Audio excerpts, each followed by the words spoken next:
Undercurrent, sponsored by John Hughes in Victoria Park. Choose your station before you choose your program. Absolutely.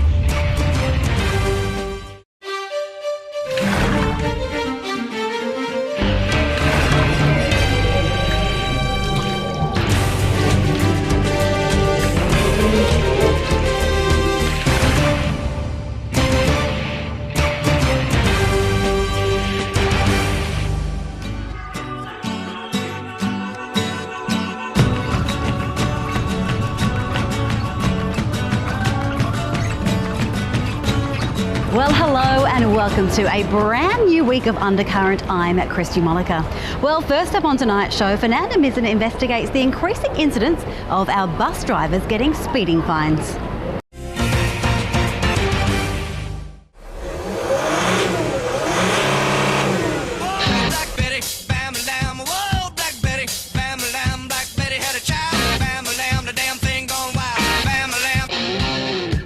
Recently, the Public Transport Authority reviewed the number of speed camera infringement to bus drivers. The number shows that the bus drivers are speeding to be on time and follow the timetables. When you look at that, it's very important to put it in context. We have about 1,200 buses. They do, on any average weekday, those buses might be doing 13,000 trips in total. Over the course of a year, they travel 55 million kilometres. So 300 speeding fines in the context of that many trips and that many miles is not all that bad. It's basically tripled in 3 years. It's gone from 111 to 145 to 350 odd. Part of it is the fact that they're putting in so many new speed and red light camera installations. Absolutely. Honestly, it's the tip of the iceberg. If they had one of these at every intersection, they would be catching 1,000 bus drivers. Look, I think we've seen a significant congestion crisis in Western Australia. That's now impacting upon our buses. They're simply not able to run to times, and the drivers are trying to do the right thing and keep up with their timetables. That's leading them to speed, and we've seen that dramatic increase in the speeding fines against drivers. It's a measure of reliability, and our customers need to know that they can rely on the trains and buses being at a certain place at a certain time.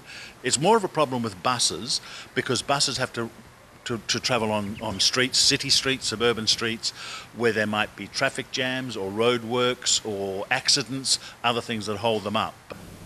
It's one of those situations where bus drivers are caught between a rock and a hard place. They try to keep to time, which gets the passengers where they've got to be on time. The only trouble is, to get anywhere on time, they've got to speed. The roadworks that have been taking place have been a big factor in affecting our on-time running, and also the fact that more and more people, every year, more and more people are catching public transport, that's buses and trains, and if there are more people at a bus stop, the bus might only be a couple of seconds at each stop, but it delays the bus journey over the course of the full journey. Firstly, drivers need to be just told, don't speed. If you can't meet your timetable, slow down, drive within the speed laws. The second thing we need to do is review all of the bus timetables to make sure that they are able to be achieved by drivers.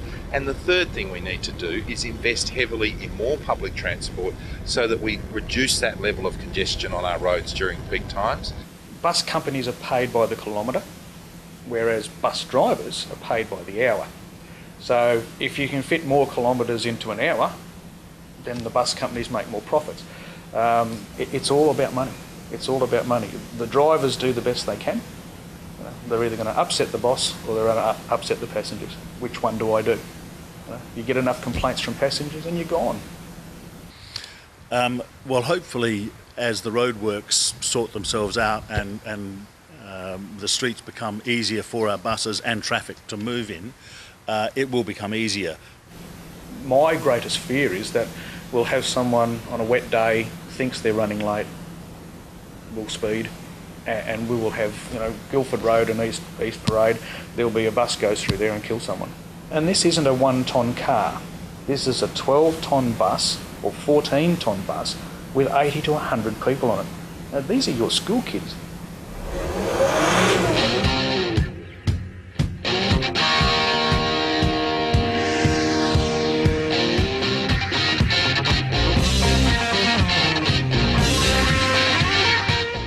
The authorities must find a solution for this problem. Speeding to follow the timetables cannot be accepted as a solution. I am Fernanda Mizin, reporting for Undercurrent. Well, next up on Undercurrent, Roxy Wykes takes a look at the Fremantle Heritage Festival that wraps up this weekend. I'm here at the Fremantle and War project launch for Fremantle's Heritage Festival. This event also includes the launch of Geoffrey Bolton's new book, The Voices from the West End, which illustrates the rich and cultural history of Fremantle. The Heritage Festival is one of our key festivals that I think really highlights what's special about Fremantle. I mean, Fremantle's quite unique in WA because you have that real sense of history, that sense of place, that sense of heritage that I think we don't have very much of it in WA, and that's why Fremantle is such a special place to me. Actually, I think people more and more are starting to appreciate heritage, also a wider sense of heritage that includes our really important Noongar heritage of the Aboriginal people who have been here for tens of thousands of years. The WA Museum has two sites here in Fremantle. It's got the Maritime Museum on Victoria Quay, it's got the Shipwrecks Gallery, both situated within the West End. And we're very proud to have been involved with publishing this. One of our trustees, Professor Geoffrey Bolton, of course, is one of the co-editors of the volume. And what it's done is it's probably the with due deference to those who've produced kind of photographic books before, but it's probably the most important history of Fremantle for about 60 years, actually. And what's really interesting about it, and what I like about it, is that it's not one person's history. It is voices from the West End. It actually reflects lots of people's history because, history is not just one story.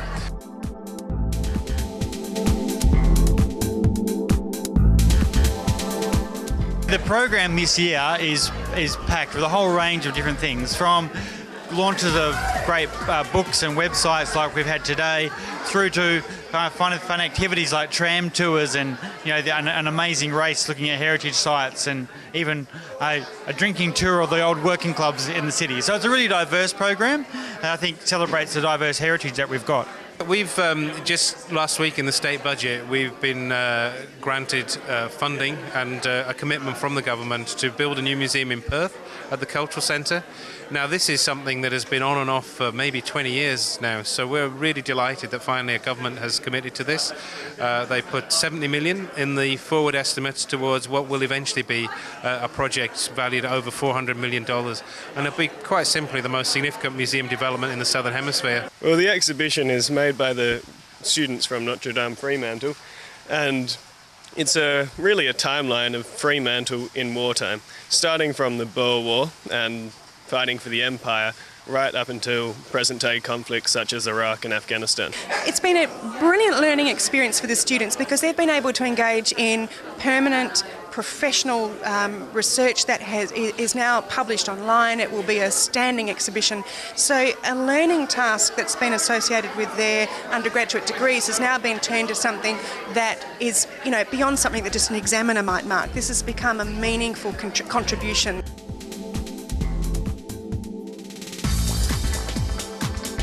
Well, Fremantle has a really interesting history. It's kind of always had its own sort of identity. So the stories that come out of Fremantle are actually quite unique.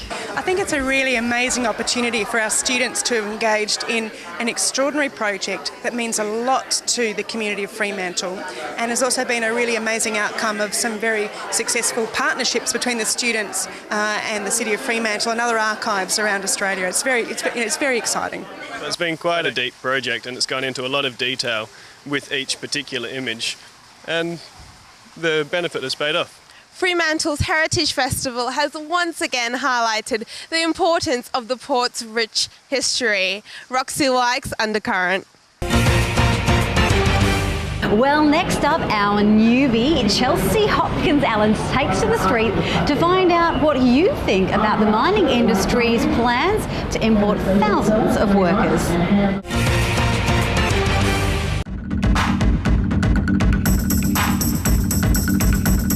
The Australian government's recent decision to import foreign workers for the Australian mining industry is causing much controversy of late.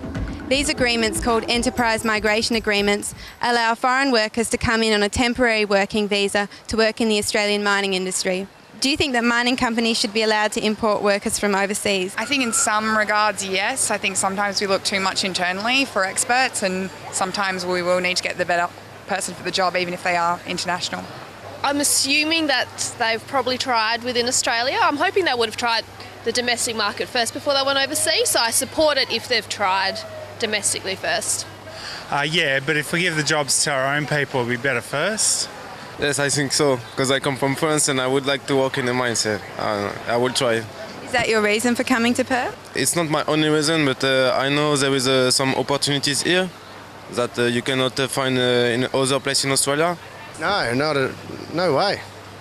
Why is that? Well, keep the work in Australia. It's look after the workers at home first, and then if it gets overcrowded or then start thinking about bringing the workers from overseas. I do. I think it's an open market, and in today's world of globalisation, that anyone should be allowed to work in any country. Why do you think that Australians are concerned about the import of foreign workers? I think because they just feel that they might be taking jobs away from Australians, and also the issue with possibly getting low-cost, labour force, like cheap labour and things like that. There's been some people who've been out of work for 6 months and 12 months, and also the scary, I myself was made redundant about 2-3 years ago, and it was a big shock to be made redundant at 21, and I think that's a big fear for people, that, people may be made redundant or not be able to get the jobs. Might not have as many jobs for our own people, because if it's cheaper for their labour, they'll take overseas. So. There's a perception that the more workers come in, the less jobs for Australians there are, but I don't think this is correct. And I think it will only do good for the Australian economy. Why do you believe that the government is willing to support such an unpopular move? I'm assuming there's something in it for them. So there must be I'm assuming there must be some sort of catch or some sort of contract, some sort of incentive for the government to do it, where it's money or, they've agreed to some sort of mining royalties that they're going to get because of it. So I'm sure that there's something that the government are getting out of it.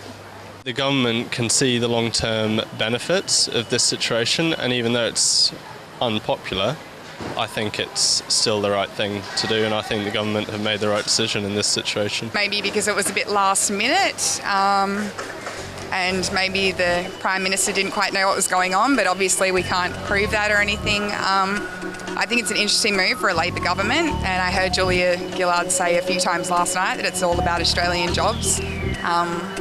So I don't know why they've done it.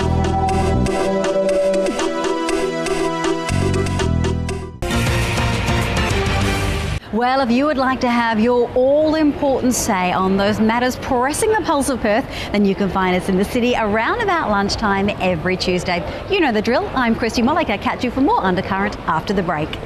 Undercurrent, sponsored by John Hughes in Victoria Park. Choose your station before you choose your program. Absolutely.